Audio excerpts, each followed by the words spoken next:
Shalom Bapak Ibu dan selamat bertemu kembali di YouTube saya, Pendeta Rudolf H. Pasaribu Channel. Dengan dan lewat channel ini saya komit untuk senantiasa menyebarkan pengajaran firman Tuhan. Karena saya percaya berlandaskan Yesaya pasal 55 ayat 11 bahwa firman Tuhan yang saya dan Bapak Ibu, saudara-saudara semuanya juga ikut sebar lewat apapun, termasuk lewat video ini, tidak akan kembali dengan sia-sia, tetapi akan bekerja sendiri lewat kuasa dan berkat urapan Roh Kudus. Mari Bapak Ibu, saudara-saudara, semuanya saya ajak membantu saya menyebarkan pengajaran firman Tuhan, khotbah di ibadah Minggu Info Kafit 18 Februari 2024. Terambil dari kitab Mazmur pasal 25 ayat 1-10 dan epistel dari Injil Markus pasal 10 ayat 46-52. Diikat oleh topik atau tema Tuhan menunjukkan jalan kepadaku. Dalam bahasa Batak Toba dituliskan Jehovah pabotohon akadalanna. Saya baca untuk kita, simaklah pembacaan firman Tuhan berikut ini. Judul perikop Mazmur pasal 25 ayat 1-22 adalah doa mohon ampun dan perlindungan. Khotbah kita dari ayat 1-10.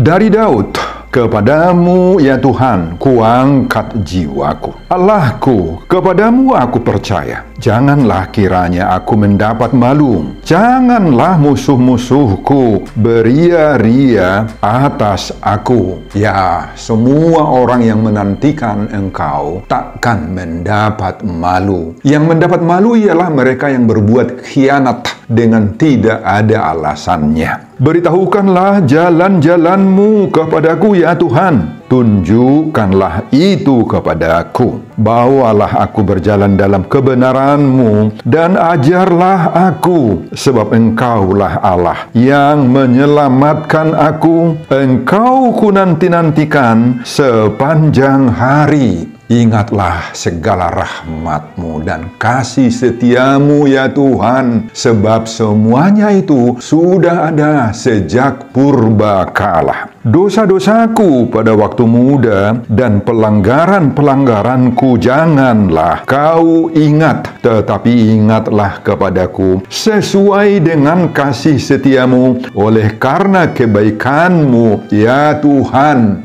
Tuhan itu baik dan benar. Sebab itu Ia menunjukkan jalan kepada orang yang sesat. Ia membimbing orang-orang yang rendah hati menurut hukum. Dan Ia mengajarkan jalannya kepada orang-orang yang rendah hati. Segala jalan Tuhan adalah kasih setia dan kebenaran bagi orang yang berpegang pada perjanjiannya dan peringatan-peringatannya. Bapak, Ibu, dan saudara-saudara, demikianlah nats khotbah kita di ibadah Minggu Info Kafit. Info Kafit artinya, bila ia berseru kepadaku, aku akan menjawab. Didasarkan pada Mazmur pasal 91 ayat 15a. Tanggal 18 Februari 2024 terambil dari Mazmur pasal 25 ayat 1-10. Dihubungkan dengan topik atau tema, Tuhan menunjukkan jalan kepadaku. Jehovah pabotohon akadalanna. Saudara, keseluruhan Mazmur pasal 25 yang terdiri dari 22 ayat ini disatukan dalam judul Doa Mohon Ampun dan Perlindungan. Atau dalam bahasa Batak Toba dituliskan Tangiang mangidu haluaon sian musuh dohot sian dosa. Mari kita lihat kedua isi doa Daud ini. Pertama, tangiang atau doa kelepasan dari musuh.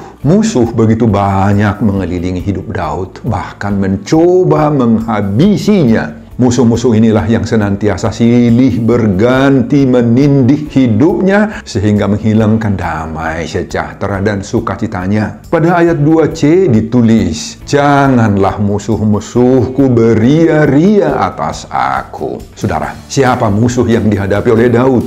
Ada banyak sekali. Antara lain, Raja Saul sendiri. Kita tahu bahwa segera setelah Raja Saul dapat berita bahwa Daud, si anak muda itu, anak ke-8 dari Isai yang telah diurapi oleh Samuel, akan menjadi raja kelak menggantikan dirinya sendiri, maka Saul merasa iri, cemburu, dan sangat benci kepada Daud. Banyak alasan kenapa Saul sangat-sangat membenci. Dia menganggap bahwa Daud itu tidak layak, tidak pas untuk menggantikannya. Bagi Saul, Daud itu hanya pantas menjadi gembala, permahan-mahan saja. Tidak ditemukan profil sebagai seorang raja yang layak menggantikan dia dalam diri Daud. Makanya Saul benci. Akibatnya, Saul berkali-kali berusaha untuk membunuh dan menghabisi Daud. Tetapi kenyataannya, Daud selamat dari ancaman pembunuhan Saul. Siapa lagi musuh yang dihadapi oleh Daud? Selain Raja Saul, ada banyak lagi musuh-musuh lain yang harus dihadapi oleh Daud. Kita semua tahu musuh lain seperti Goliat, misalnya si orang kuat yang tinggi besar, punya keterampilan untuk mengalahkan semua musuh-musuhnya. Namun ternyata Daud berhasil merebahkan Saul hanya dengan sekali lempar batu kecil saja menggunakan alat sederhana yang bernama abalang dalam bahasa Batak Toba, semacam ketapel Bapak Ibu. Selain itu pun setelah Daud resmi menjadi Raja Israel menggantikan Saul, masih banyak lagi musuh-musuh lain yang dihadapi oleh Raja Daud sendiri. Dia menghadapi musuh-musuh dari kerajaan-kerajaan sekitar, yakni terutama Filistin, Edom, dan lain-lain. Saudara, dari semua musuh-musuh seperti inilah yang diminta Daud lewat doa-doanya yang bertalu-talu kepada Tuhan itu dalam khotbah ini untuk diselamatkan, dilepaskan oleh Tuhan. Daud sungguh-sungguh percaya Bapak Ibu bahwa hanya karena Tuhan sendiri sajalah maka dia bisa lepas dari semua musuh-musuh tersebut. Hanya Tuhan sajalah yang memelihara, melepaskan dia dari semua ancaman-ancaman nyawa, baik dari Saul, dari Goliat, dari musuh Filistin dan Edom, atau dari mana-mana pun. Kedua, Daud memohon perlindungan, keselamatan, dan kelepasan dari dosa. Saudara, Daud merasakan bahwa dosa itu sangat-sangat fatal, merusak kehidupan Daud. Inilah tantangan terbesar kedua yang dihadapi Daud setelah yang pertama tadi, yaitu musuh. Yang kedua ini, Daud menghadapi tantangan besar, dosa. Saudara, pada ayat 7 diakui oleh Daud, dosa-dosaku pada waktu muda dan pelanggaran-pelanggaranku janganlah kau ingat. Saudara, bagi Daud, dosa sangat berpengaruh besar dalam dirinya. Dan bahkan pada ayat 18, tidak ikut lagi dalam khotbah kita. Daud berkata, "Tiliklah sengsaraku dan kesukaranku, dan ampunilah segala dosaku." Artinya apa? Bagi Daud, dosa itu terutama dosanya di masa lalu, atau di sini ditulis dosa pada waktu muda, sungguh-sungguh kuat pengaruhnya dalam dirinya. Dan jika semakin direnungkan, ternyata dosa itu sudah berurat, berakar dalam diri Daud. Bahkan sejak dalam usia muda pun, dosa sudah merajalela dan berkuasa dalam dirinya. Dan bahkan akibat dosa itu, menurut pengalaman Daud, tidak tanggung-tanggung Bapak Ibu. Dia sangat merasakan berat sekali sehingga dia mengalami kesengsaraan. Saudara, dosa masa muda itu menurut Daud sangat-sangat fatal sekali. Sampai-sampai Daud berkabung, malu amat pada ayat 2. Bernoda dan harus menanggung aibnya. Nah, bagaimana Daud menghadapi semuanya itu? Apa permintaan Daud kepada Tuhan agar mampu menghadapi semuanya itu? Saudara, mulai dari ayat 1 hingga 10 khotbah kita ini, Daud sangat-sangat menonjolkan perlunya dia menerima kemampuan untuk mengenal jalan Tuhan. Itu sebabnya pada ayat 4 dia menulis, "Beritahukanlah jalan-jalanmu kepadaku, ya Tuhan. Tunjukkanlah itu kepadaku." Saudara, bagi Daud, Daud dengan mendapat atau mengenal serta menerima jalan Tuhan itu, maka dia mampu menghadapi semua persoalan dan tantangan kemelut hidupnya itu. Jalan Tuhan bagi Daud merupakan kunci segala kesuksesan hidup. Artinya, dengan mendapatkan jalan Tuhan itu, Bapak Ibu, maka pada ayat 8 dia katakan, kita tidak lagi mengalami kesesatan hidup. Pada ayat 9, jalan Tuhan hanya diberikan kepada orang yang rendah hati. Pada ayat 10, setiap orang akan hidup dalam kasih setia dan kebenaran. Saudara, itulah juga yang diserukan oleh topik Minggu Info Kafit 18 Februari 2024. Tuhan menunjukkan jalan kepadaku, Jehovah pabotohonaka dalanna. Nah, Bapak Ibu dan Saudara-saudara, itulah isi khotbah kita di ibadah Minggu Info Kafit 18 Februari 2024 dari Mazmur pasal 25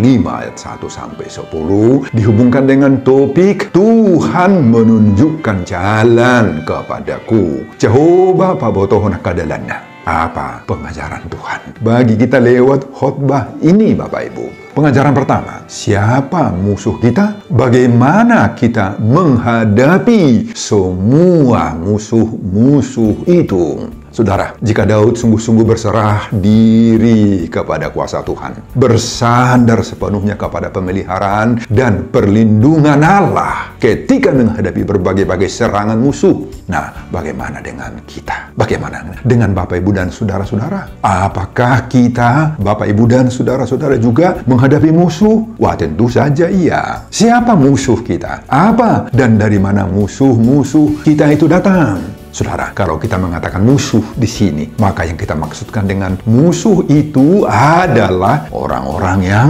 membenci kita. Orang yang tidak senang kita sukses, kita berhasil, kita diberkati oleh Tuhan. Orang yang selalu bersikap sirik kepada kita. Nah, bagaimana kita menghadapi orang-orang yang bersikap seperti itu kepada kita? Terus terang, Bapak Ibu, jika kita lawan mereka dengan kekuatan kita, mereka lebih kuat. Jika kita hadapi mereka dengan tanda kutip senjata yang kita punyai, seperti berbagai-bagai kelebihan atau kemampuan yang kita miliki, ada harta, ada kekayaan, ada kepintaran, dan lain-lain. Nah, mereka juga jauh lebih hebat daripada kita. Lebih pintar, lebih kaya, lebih mampu daripada kita kalau itu kita andalkan. Nah, oleh karena itu Bapak Ibu, jangan pernah mengandalkan diri kita. Dirimu, Bapak Ibu dan Saudara-saudara, kekuatanmu, kehebatanmu, kekayaanmu, uangmu, atau harta-harta dan kepintaran yang Anda dan Saudara-saudara miliki untuk menghadapi mereka. Jadi bagaimana? Tirulah Daud ini, Bapak Ibu. Bagaimana peliknya pun masalah, musuh, orang yang membenci dirinya, yang merasa sirik kepadanya saat ia diurapi menjadi Raja Israel dalam keadaan tanpa pendukung, tidak didukung oleh kemampuannya, namun ia berserah, ia pasrah, ia sangat-sangat mengandalkan doa yang bertalu-talu pada Tuhan. Jika di kantormu misalnya, kamu berhadapan dengan berbagai-bagai oknum yang tidak menghendaki kamu berhasil, tidak menghendaki kamu naik pangkat, naik jabatan, karirmu dipersulit, dihalang-halangi, ditebang dari bawah supaya kamu jatuh, maka jangan takut, jangan gentar, jangan semangatmu menjadi loyo, patah, daun. Tunjukkan bahwa kamu punya Tuhan Yesus, Bapak Ibu. Tunjukkan karirmu sepanjang yang dapat kamu lakukan. Kalau Tuhan menghendakimu menang, berhasil, naik pangkat, naik jabatan, maka tidak ada yang bisa menghalang-halanginya dan menurunkan, menjatuhkan kamu. Amin, Bapak Ibu. Dan siapakah yang mendapatkan kesuksesan seperti itu? Jawabnya, hanya orang yang sudah bertekun di jalan Tuhan. Sebagaimana seruan topik Minggu Info Kafit 18 Februari 2024. Tuhan menunjukkan jalan kepadaku, Jehovah pabotohonaka dalanna. Amin, Bapak Ibu dan Saudara-saudara. Pengajaran kedua, jangan pelihara dosa. Akibatnya merusak damai sejahtera. Saudara, tadi sudah kita jelaskan betapa dosa pada masa muda Daud itu sangat-sangat fatal sekali. Sampai-sampai menyebabkan Daud berkabung, malu amat, bernoda, dan harus menanggung aib Bahkan dosa-dosa Daud di masa muda itu berakibat fatal dan tidak tanggung-tanggung, Bapak Ibu, menyebabkan Daud mengalami kesengsaraan. Itu sebabnya Daud memohon dengan sungguh-sungguh pada ayat 7, dosa-dosaku pada waktu muda dan pelanggaran-pelanggaranku janganlah kau ingat. Saudara, soal dosa masa muda sebenarnya bukan hanya Daud saja yang begitu perhatian dan yang dirasakan sangat merisaukan dan membuat begitu cemas, begitu gemas. Siapa lagi selain Daud? Kita juga pernah membaca bahwa Ayub juga. Pada Ayub pasal 13 ayat 26, pernah Ayub itu mengakui, sebab engkau menulis hal-hal yang pahit terhadap aku dan menghukum aku karena kesalahan pada masa mudaku. Siapa lagi? Oh, Nabi Yeremia juga, Bapak Ibu. Kalau kita baca pengakuan Yeremia, dia sangat berkabung. Dosa di masa mudanya sangat-sangat mencemaskan, merisaukan. Sebagaimana itu kita temukan dalam Yeremia pasal 31 ayat 19. Di sana ditulis, sesudah aku tahu akan diriku, aku menepuk pinggang sebagai tanda berkabung. Aku merasa malu dan bernoda sebab aku menanggung aib masa mudaku. Saudara, bagaimana dengan kita, dengan Bapak Ibu dan saudara-saudara? Apa kita terbeban oleh dosa-dosa di masa muda kita? Ayo, barangkali kita sudah lupa ya.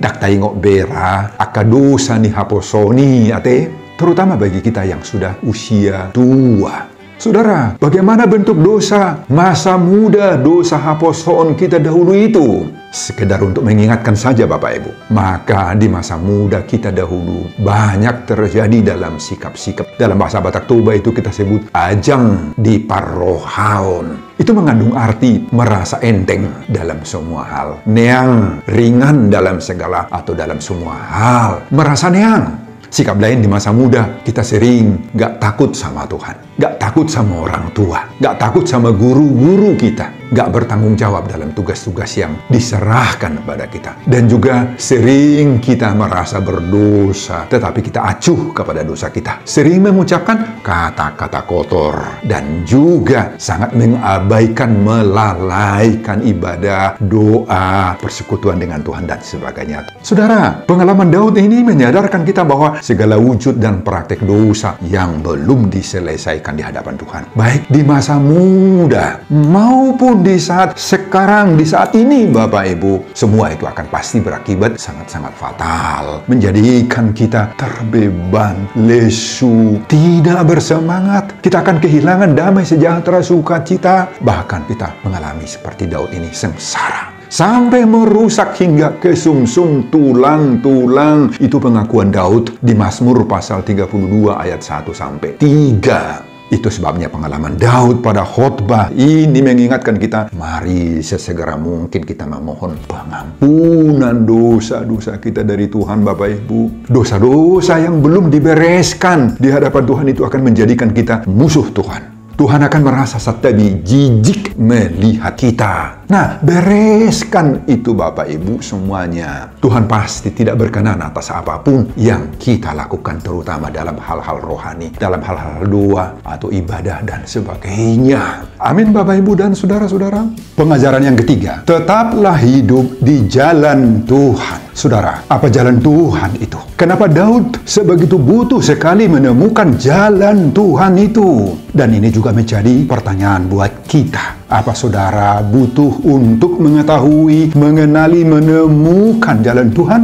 Dan apa itu jalan Tuhan bagi kita, bagi saya, bagi Bapak Ibu dan saudara-saudara? Kata atau sebutan jalan dalam bahasa aslinya Ibrani dipakai derek Yahweh. Dari kata darak, artinya road, jalan yang harus dilalui. Guide atau petunjuk juga berarti way atau jalan.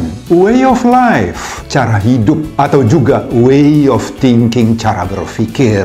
Jadi kalau dikatakan jalan Tuhan Bapak Ibu, artinya adalah keinginan Tuhan, kehendak Tuhan, lomoni rohani ini bata, cara hidup dan cara berpikirnya Tuhan. Saudara, inilah yang sedang dicari-cari oleh Daud. Pikiran manusia tidak mungkin menjangkau, menemukan, menyelami, mendeteksi keinginan Tuhan itu, cara berpikir Tuhan itu. Tetapi Daud terus berusaha untuk mendapatkannya. Manusia yang terbatas tidak mungkin mengungkap cara berpikir Tuhan yang tidak terbatas itu. Bagaimanapun hebatnya manusia, tetapi Tuhan mau mengungkapkan rencananya, kehendaknya yang tak terbatas itu, jalannya yang tidak terpahami manusia itu kepada orang percaya. Itu sebabnya Daud berdoa, bermohon, meminta kepada Tuhan pada ayat 4. Beritahukanlah jalan-jalanmu kepadaku ya Tuhan, tunjukkanlah itu kepadaku. Saudara, inilah juga yang kita butuhkan dalam menghadapi semua tantangan hidup kita saat ini. Kita sangat membutuhkan pengetahuan, pengenalan, dan urapan agar kita bisa berjalan di atas jalan Tuhan. Apa itu jalan Tuhan? Derek Yahweh. Saudara, bagaimana supaya kita bisa tetap hidup di jalan Tuhan, kehendak Tuhan, way of life, dan way of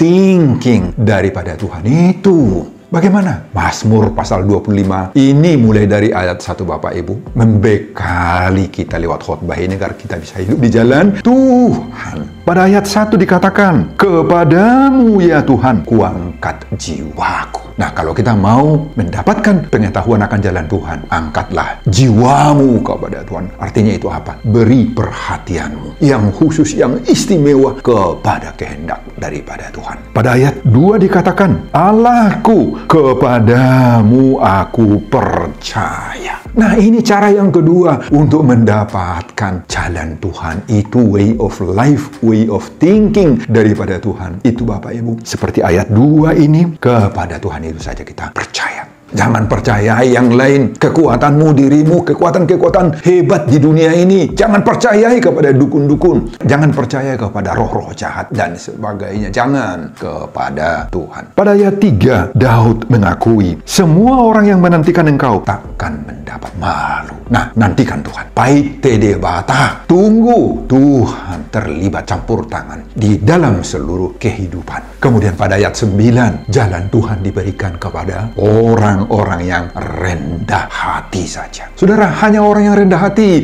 yang mau, rela, bersedia, terbuka hatinya dibimbing, diajar oleh Tuhan, yang layak mengetahui mendapatkan jalan Tuhan itu. Kalau orang sombong mah, gak akan mungkin menerima bimbingan pengajaran Tuhan, sebab baginya, nah untuk apa saya dibimbing Tuhan? Saya sendiri kan bisa. Aku tahu kuncinya, aku tahu rahasia hidup ini tanpa Tuhan, kata orang-orang sombong itu. Nah, Bapak, Ibu, dan saudara-saudara, mari menjadi orang yang rendah hati. Sebab kepada orang yang rendah hati akan diungkapkan, dibukakan oleh Tuhan jalannya, kehendaknya, rahasianya. Dan kita tidak akan sesat lagi, tidak akan tercecer lagi dalam hidup ini. Kemudian, kelima, pada ayat 10, jalan Tuhan diberikan kepada orang yang mau berpegang kepada perjanjian dan peringatan Tuhan. Saudara, kehidupan ini seperti orang-orang yang berjalan di tanah licin ini. Mudah jatuh, mudah tergelincir, dan sangat-sangat berbahaya. Dalam segala hal kita bisa jatuh, terlicin. Misalnya dalam tugas, dalam pekerjaan, dalam pelayanan, dalam pendidikan, dalam usaha, dalam kegiatan bisnis, dalam pergaulan sehari-hari, dalam hubungan berpacaran misalnya, seperti orang muda. Mudah jatuh.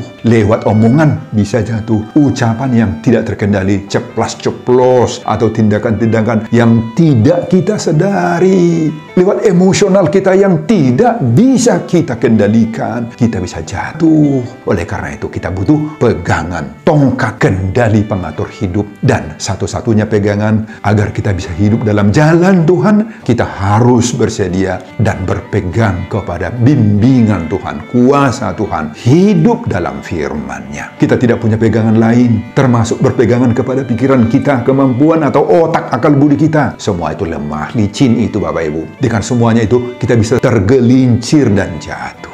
Saudara, dengan kemauan kita, mengangkat jiwa kita, mau percaya, mau menanti-nantikan Tuhan Bapak Ibu, maka kita akan bisa mendapatkan, mengetahui, memiliki jalan Tuhan, kehendak Tuhan. Kita akan tahu way of life, way of thinking daripada Tuhan, sehingga kita tidak akan putus asa, tidak akan tersesat, tidak salah jalan, tidak akan bertindak konyol di saat kita menghadapi pergumulan dan tantangan hidup ini. Saudara, kalau kita teruskan pada ayat-ayat berikutnya, kita bisa menemukan lagi kunci-kunci untuk mendapatkan jalan Tuhan. Pada ayat 12, tidak ikut lagi dalam khotbah kita. Disebutkan di sana, takut akan Tuhan. Pada ayat 15, mata yang terarah kepada Tuhan. Maka kepada orang-orang yang seperti itulah diberikan oleh Tuhan jalan Tuhan. Amin Bapak Ibu dan saudara-saudara. Saudara, dengan khotbah ini, Tuhan mendorong kita melakukan ketujuh pengajaran Daud untuk mendapatkan jalan Tuhan itu. Yakni, pertama, mau mengangkat jiwa kita kepada Tuhan. Kedua, mau percaya kepada Tuhan. Ketiga, mau menanti-nantikan Tuhan. Keempat, mau rendah hati. Kelima, mau berpegang kepada perjanjian dan peringatan Tuhan. Keenam, takut akan Tuhan. Ketujuh, mata kita terarah kepada Tuhan. Maka dengan ketujuh itu, Bapak Ibu dan saudara-saudara, Tuhan akan menunjukkan jalan jauh Bapak Potohona Kadalana sebagaimana seruan topik Minggu Info Kafit 18 Februari 2024. Sehingga kita diberkati oleh Tuhan, tiba di tujuan hidup kita ke depan, mendapatkan kesuksesan hidup. Sebelum saya mengakhiri khotbah ini kembali, saya mengajak Bapak, Ibu, dan saudara-saudara untuk membantu saya menyebarkan firman Tuhan khotbah di Minggu Info Kafit 18 Februari 2024 dari Mazmur pasal 25 ayat 1 sampai 10 ini. Agar kita menerapkan seruan topik minggu ini, Tuhan menunjukkan jalan kepadaku. Jauh Bapak Botohonaka dalana termotivasi lewat khotbah ini. Simak juga video-video khotbah saya yang lain agar Bapak, Ibu, dan saudara-saudara memiliki sentuhan dan pemahaman rohani yang semakin diperkaya. Buka di YouTube saya, Pendeta Rudolf H. Pasaribu Channel. Selamat mengikuti pada Minggu Info Kafit 18 Februari 2024. Tuhan Yesus memberkati kita. Salam Horas. Amin. Bapak, terima kasih untuk firman-Mu yang Engkau berikan kepada kami saat ini.